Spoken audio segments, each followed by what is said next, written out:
Doctor Srivarma's அனைத்து நோய்களுக்குமான குணம். Periyar Maniammai Institute of Science and Technology, Thanjavur. The world needs you. மணப்பெண்ணின் பிரத்யேகமான திருமணம் விவாஹா தி Chennai silks.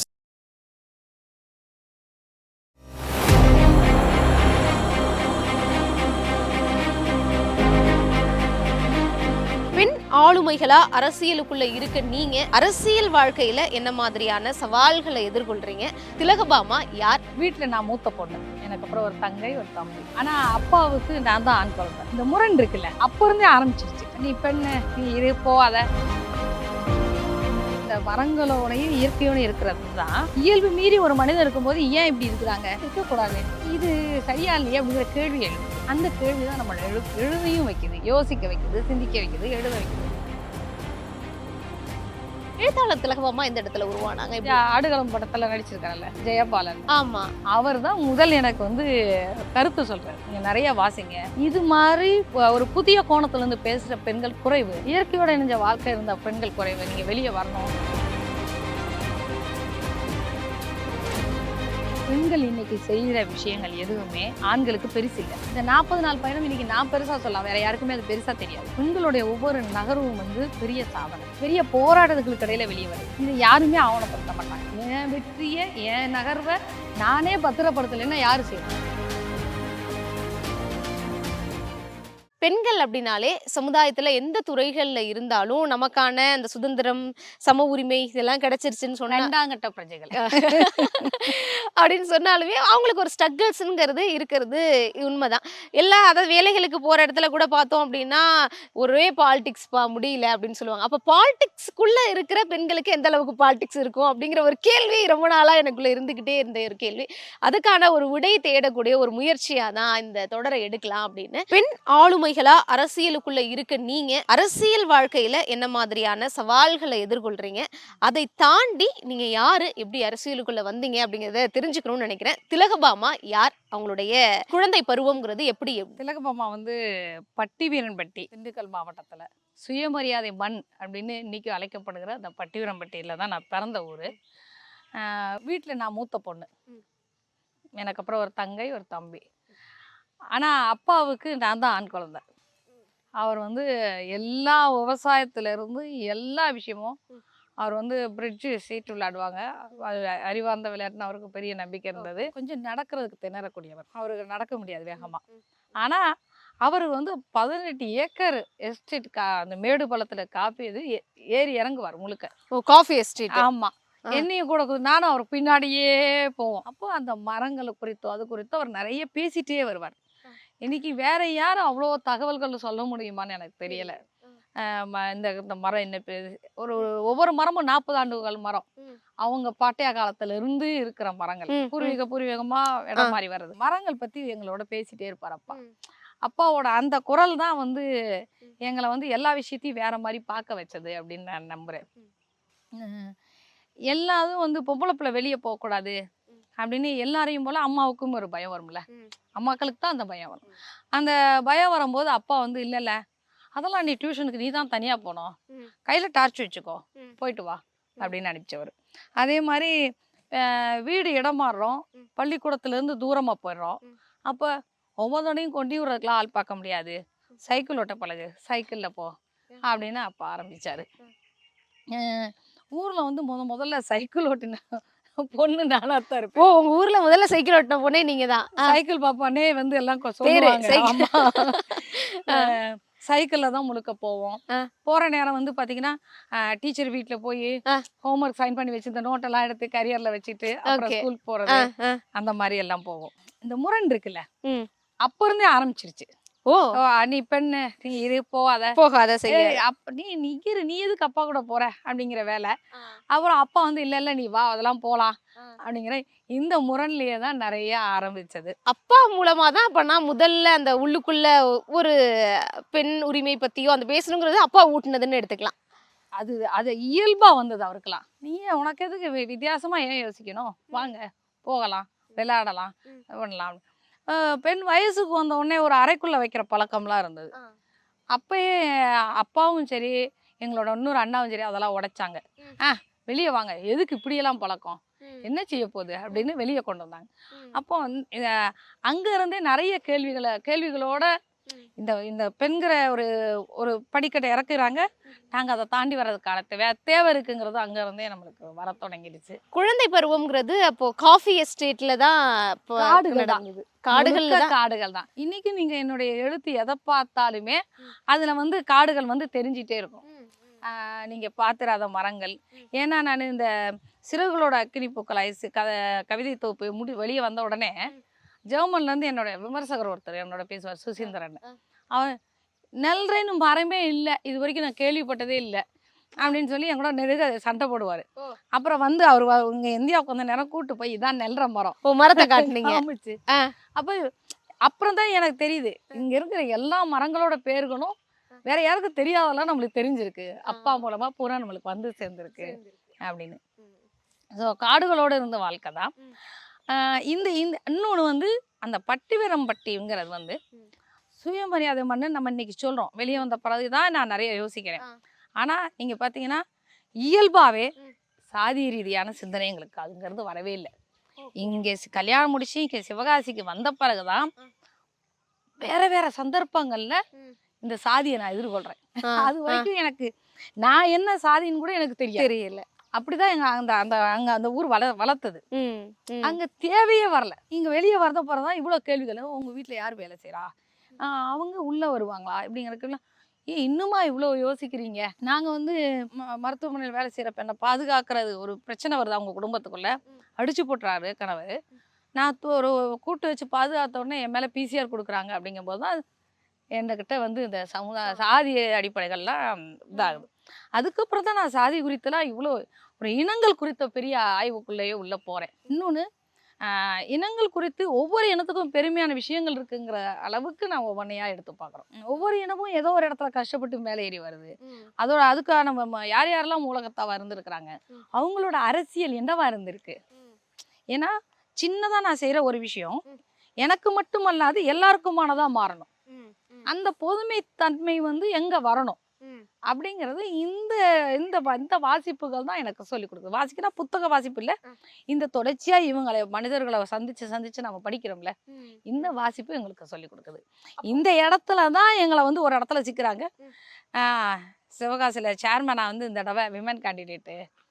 அப்ப வந்து சிவகாசியில வந்து அந்த 2011 பாத்தீங்கன்னா இந்த ஊரோட முக்கியஸ்தர்கள் தான் தீர்மானிப்பாங்க யாரு சேர்மன் ஆகலான்னு. அவங்க தீர்மானிக்கிற நம்ம தான் சேர்மன் ஆக முடியும். 25 வருஷமா இங்க காங்கிரஸ் தான் பாரம்பரியமா ஜெயிச்சிட்டு இருந்தது. அந்த இதுல வந்து அவங்க வந்து கேக்குறாங்க, எங்க இந்த இடம் விமன் கேண்டிடேட் நீங்க நிக்கணும். எனக்கு வந்து அப்போ அரசியல் வந்து பழக்கமே இல்லை, எதுவுமே தெரியாது, யாரையுமே நான் பாக்குறது இல்லை. அரசியல் சினிமா இந்த ரெண்டுமே எங்க அப்பா வந்து வெறுக்கிற ஒரு விஷயமா வச்சிருந்தார். ஏன்னா நேர்மையா இருக்க முடியாது. சினிமாவை எங்களுக்கு கூப்பிட்டுட்டே போனது கிடையாது. ஓ, சினிமாவும் அரசியலையும் தொடர்பு இல்லாதவங்களா தான் வச்சிருந்தாங்க. நாங்களும் எங்களை கூட்டிட்டு போலேன்னா வருத்தப்பட்டது இல்ல. சினிமாவுக்கு நாங்க தியேட்டருக்கே போயிருக்க மாட்டோம். ரொம்ப ரேரா எப்பயாவது எங்க அம்மா ஆசைப்பட்டாங்கன்னு போயிருப்போம். ஓ, எங்கேயுமே சினிமா போனதில்ல, விரும்பி பார்த்ததில்ல. அரசியல் பக்கம் வந்து பெருசா நாங்க பார்த்ததில்ல. புத்தகம் படிப்போம், நிறைய படிப்பேன். பள்ளி பருவம், இந்த குழந்தை பருவம்ங்கிறது அப்பாவோட அந்த காஃபி எஸ்டேட்ல தான் வளர்ந்துருக்கு, காடுகளுடன் வளர்ந்துருக்கீங்க. அப்போதான் அந்த மரங்கள் பத்தின அறிவோ, இயற்கை சம்பந்தமான ஒரு இயற்கையோட நிறைந்த வாழ்வு அப்படிங்கிறப்போ அதுதான் உங்களை எழுத்தாளர் அப்படிங்கிற கோணத்துக்கு எடுத்துட்டு போனுச்சோ? கண்டிப்பா. எந்த இடத்துல எழுத்தாளரா மாறினாங்க? மூணாவது கண்ணை திறந்து பாக்குற ஒரு விஷயத்த வந்து அதுதான் கொடுக்குது நமக்கு. இந்த மரங்களோடையும் இயற்கையோட இருக்கிறது தான் இயல்பு மீறி ஒரு மனிதன் இருக்கும்போது ஏன் இப்படி இருக்கிறாங்க, இருக்கக்கூடாது, இது சரியா இல்லையே அப்படிங்கிற கேள்வி எழுப்புது. அந்த கேள்விதான் நம்ம எழுதையும் வைக்குது, யோசிக்க வைக்குது, சிந்திக்க வைக்குது, எழுத வைக்குது. எழுத்தாளர் அப்படிங்கிற பரிணாமம் எந்த இடத்துல மாறி ஒரு புத்தகங்கள்லாம் போடணும், ஒரு கவிதை புத்தகம், நாவல் எழுதியிருக்கீங்க, சிறுகதைகள்னு இலக்கியம் சார்ந்த பல விஷயங்கள் செஞ்சிருக்கீங்க. எழுத்தாளர் திலகமாமா எந்த இடத்துல உருவானாங்க, எப்படி வந்து? எழுத்தாளர் திலகமாமா வெளியே வர்றதுக்கு பெரிய காரணமே இணையம்தான். இன்னைக்கு இணையம், போனு, சமூக ஊடகங்களை வந்து எல்லாரும் குற்றம் சொல்லிட்டு இருக்க நேரத்துல அந்த இணையம் தான் என்னை வெளியே கொண்டு வந்துச்சு. நான் சொன்னேன், ஒன்றும் இல்லை, நான் இப்போ எல்லா பெண்களையும் முறையும் அப்பா கணவருக்கு எல்லாம் உதவணும், கணவருக்கான எல்லா விஷயங்களையும் பார்க்கணும், இப்படியே தானே நம்ம வளர்ந்தோம். அப்போ அந்த அடிப்படையில் தான் எனக்கு முன்னாடி ஒரு கம்ப்யூட்டர் தந்த உடனே ஓகே அவர் நிறைய படிக்கக்கூடியவர், அப்போ அவர் சப்ஜெக்டாக நம்ம எடுத்து ஸ்டோர் பண்ணி வச்சோம்னா அவர் வரும்போது வந்து படிப்பாருன்னு எடுக்கும் போதுதான் கணினியில தமிழை பாக்குறேன். ஓகே. ஓ, தமிழே இதுல இருக்கா, ஆ. அப்புறம் எப்படி டைப் பண்றதுங்கிறத தேடி தேடி தெரிஞ்சிடும். பிடிச்சிடறோம். அப்போ வந்து முரசுன்னு சொல்லி ஒரு டைப்பிங் இது ஆப் ஒன்று இருக்கும். அது வழியா தான் உள்ள ஃபுல்லா டைப் பண்ணி நான் ஒரு கவிதை போட்ட உடனே அது குறித்த விமர்சனங்கள் வந்து இப்ப இலங்கை தமிழர்கள் எல்லா பகுதியிலும் இருந்தாங்க, ஆமா. அவங்க கிட்ட இருந்து வருது. அதுல இப்ப உங்க எல்லாருக்கும் தெரிஞ்ச ஆடுகளம் படத்துல நடிச்சிருக்காருல்ல ஜெயபாலன், ஆமா. அவர் தான் முதல் எனக்கு வந்து கருத்து சொல்றாரு.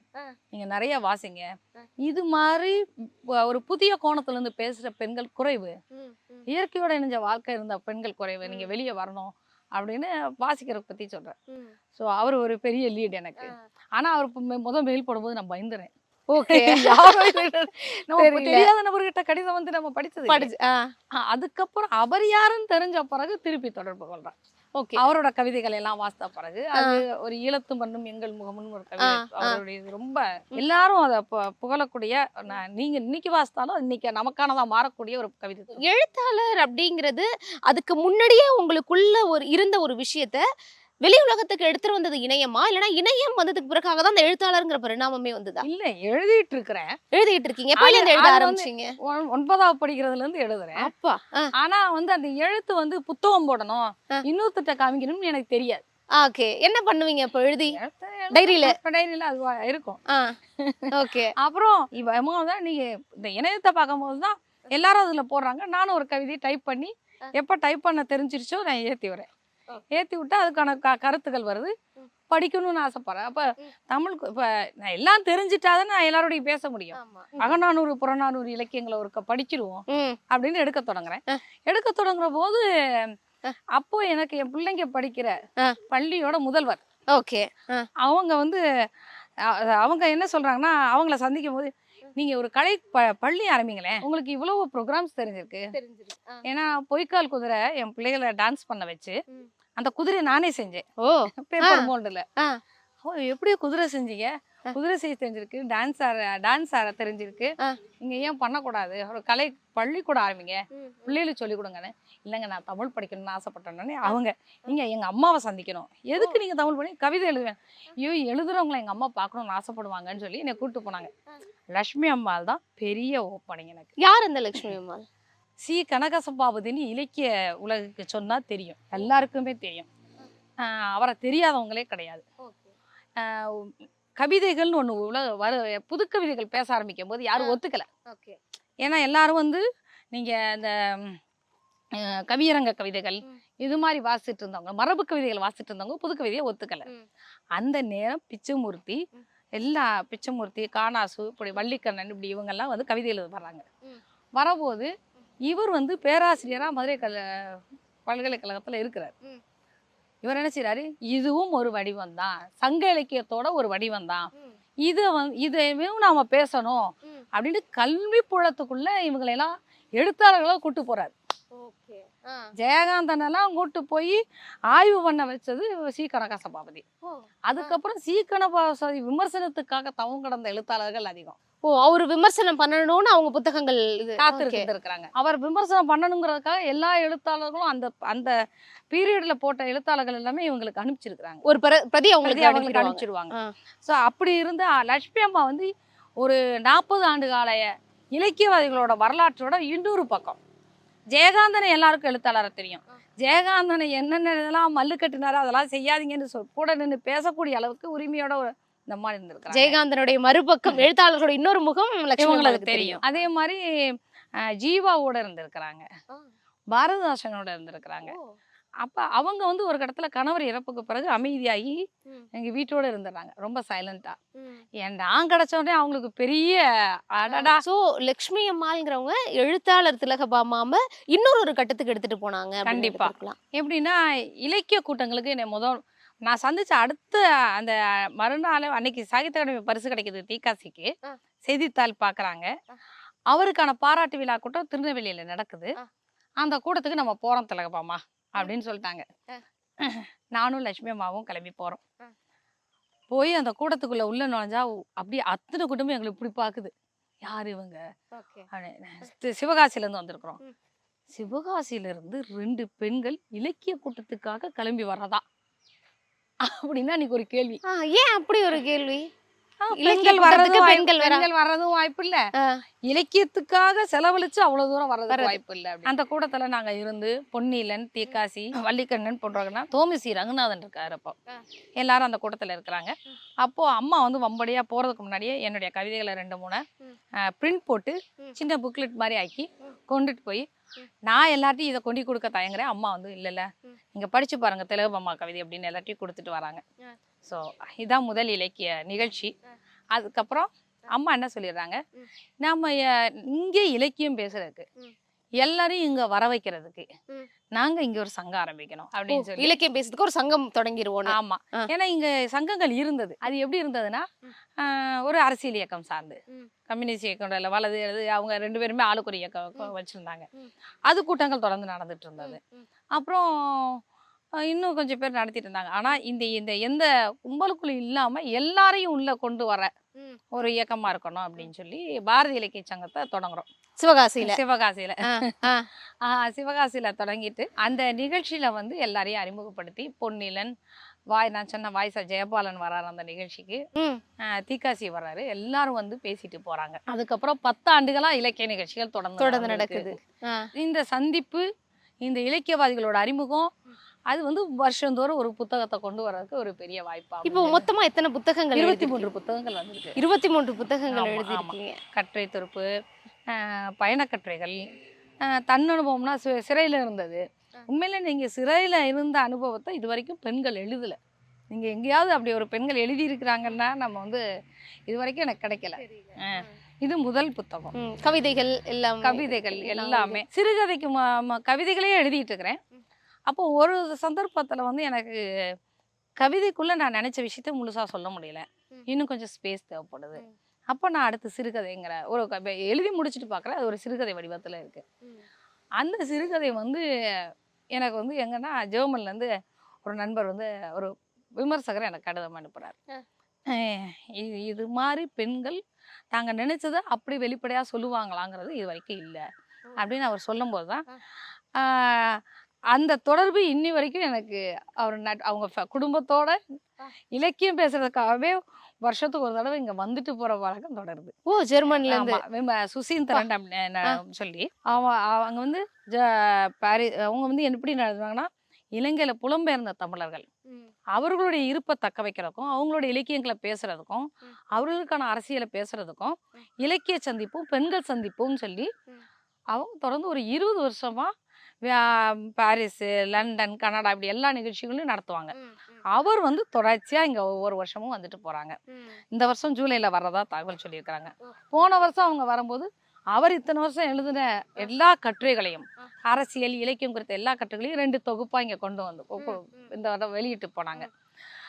அங்க நடந்த ஒரு கூட்டத்துல தான் ஒரு முறை நானும் லண்டன்ல நடந்த பெண்கள் சந்திப்பு, பாரிஸ்ல நடந்த இலக்கிய சந்திப்பு, இந்த 2லயும் கலந்துட்டோம். பெண்கள் சந்திப்புல பெண்கள் மட்டும் பெண்களோட பிரச்சனைகளை, பெண்களோட விஷயங்களை எல்லாத்தையும் பேசுறது. இலக்கியம் வந்து நாம என்னோட இலக்கியத்தை பேசுறதுக்கு இங்க எங்க ஸ்பேஸ் இருக்குங்கிறதுல இருந்து எல்லாத்தையுமே பேசுறது. லண்டனுக்கு போயிருந்தீங்க? எத்தனை நாள் பயணம்? நீங்க மட்டும் போயிருந்தீங்களா? எப்படி? நான் மட்டும்தான். 40 நாள் பயணம். குடும்பத்துல எல்லா பக்கத்துலயும் கடும் எதிர்ப்பு. எங்க அத்தை மாமாலாம் வந்து எப்படி ரொம்ப வேடிக்கை என்னன்னா, திருநெல்வேலி நான் இலக்கிய கூட்டத்துக்கு போக ஆரம்பிக்கிறேன். எங்க மாமா ரொம்ப அன்பானவர். இங்க பொது ஜனத்துக்கு ஒரு பார்வை இருக்கு, இலக்கியவாதினா தண்ணி அடிப்பான், அவங்ககிட்ட போய் நீ எப்படி ஒரு பெண் இருந்து எல்லாத்தையும் பேசிட்டு வர முடியும், பத்திரமா இருக்கணும் அப்படின்னு. திருநெல்வேலிக்கு எதுக்குமா போறீங்க, சிவகாசிலேயே கூட்டம் நடத்துங்க அப்படின்னாங்க. அப்புறம் அடுத்த கூட்டம் சென்னைக்கு போக ஆரம்பிச்சோம். சென்னைக்கு போறேன், திருநெல்வேலி மதுரை கூட போயிட்டு வாமா, சென்னை வேண்டாம்.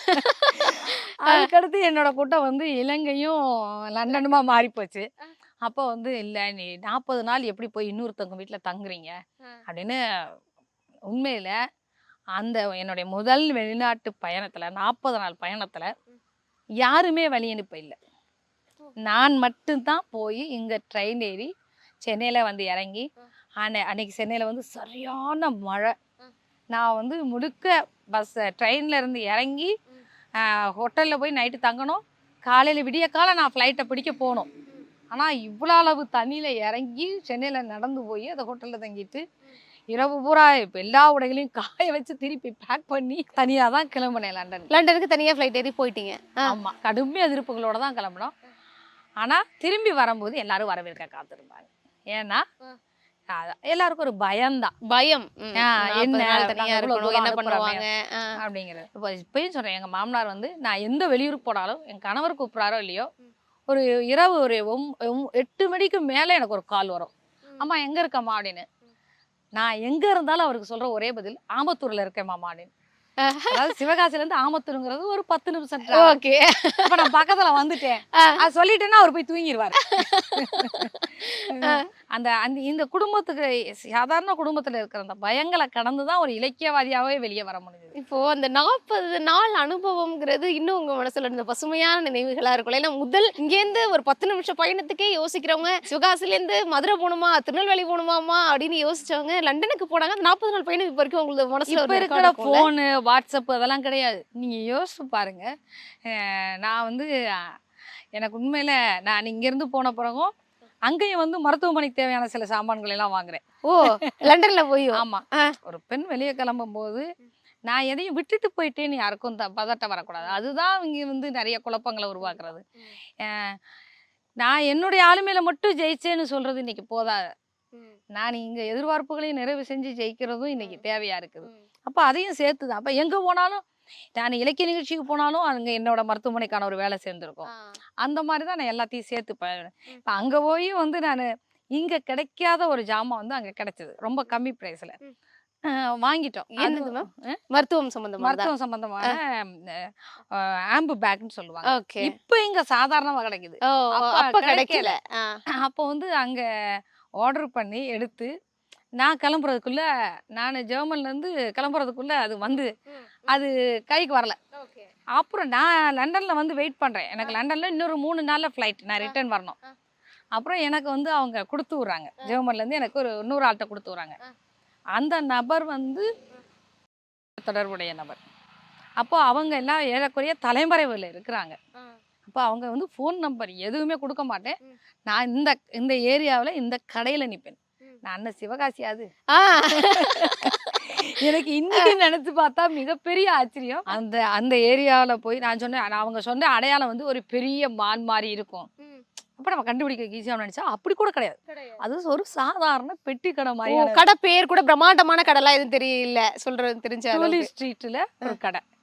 நான் வந்து மேப்பை வச்சுக்கிட்டே ட்ரெயின் பஸ் பிடிச்சு போய் அதை வாங்கிட்டு வந்தது இன்னும் நான் வாழ்க்கையில மறக்க முடியாது. லண்டன்ல இருந்து திங்ஸ் வாங்கிட்டு வந்துட்டீங்க எப்படியோ கிட்ட இருந்து. சோ அப்ப 40 நாள் பயணம் அப்படிங்கிறது ஒரு ரெக்கார்டுன்னு தான் சொல்லுவேன். பெரிய விஷயங்க. நீங்க ரெக்கார்டுன்னு அந்த முழுமையா எல்லாத்தையுமே ஆவணப்படுத்தி இருக்கிறேன். ஆவணப்படுத்தி வச்சிருக்கீங்களா? எனக்கு நான் இங்க இருந்து போறதுக்கு அங்க இருந்து ஒரு இன்விடேஷன் வந்தாதான் நான் போக முடியும். ஆமா, அங்க இருந்து அங்க அரசாங்கம் மூலமா இன்விடேஷன் வந்த இன்விடேஷன்ல இருந்து நான் கடைசியா அங்க இருந்து டிபார்ச்சர் ஆன பிளைட்டோட இது வரைக்கும் உள்ள எந்தெந்த மியூசியம் பாக்குறதுக்கு எடுத்த டிக்கெட்டு, பஸ்ல யூஸ் பண்ண டிக்கெட்டு எதுவுமே நான் இது பண்ணாம, ஏன்னா என்னை பொறுத்த வரைக்கும் இந்த பயணம் சாதாரணமான விஷயம் இல்ல. வெறுமனே டூரோ டிராவலோ போகல.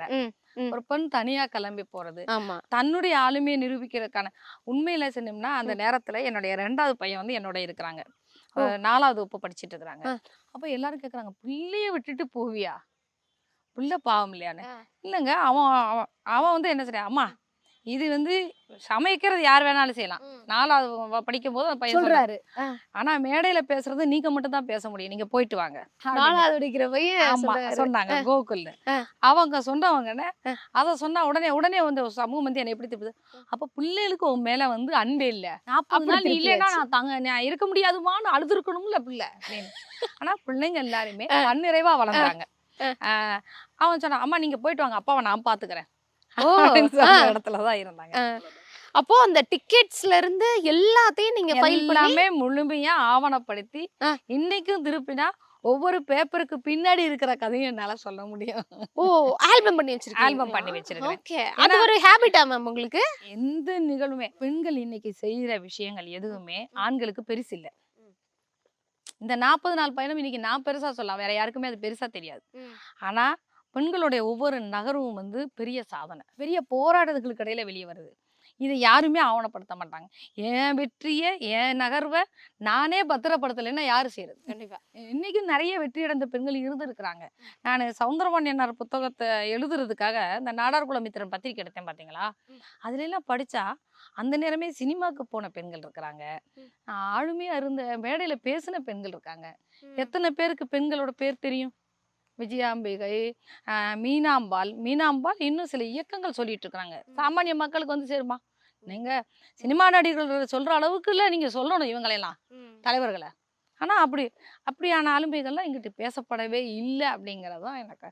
அப்ப நாங்க வந்து திலகபாமாவை பிரபலப்படுத்திக்கிறதுக்காக பேசல. ஆனா இன்னொரு பெண் பார்க்கும்போது இதை விட நான் இன்னும் வேகமா போக முடியும்னு யோசிக்கிற அளவுக்கு ஒரு பதிவு. உடனே இவங்க தலை தூக்குறாங்க, தலை எடுக்கிறாங்க. ஒரு பெண்ணா எப்படி அந்த அளவுக்கு அதுக்கு உடனே போயிட முடியும்? நம்ம இத்தனை வருஷமா இருக்கோம், இவ்வளவு காலமா இருக்கோம், அந்த மாதிரியான பிரச்சனைகள் எதிர்கொண்டீங்களா? கண்டிப்பா இருக்கதான் செய்யும். டாக்டர் ஸ்ரீவர்மாஸ் அனைத்து நோய்களுக்குமான குணம். Periyar Maniammai Institute of Science and Technology, Tanjavur. The world needs you. மணப்பெண்ணின் பிரத்யேகமான பெருமை.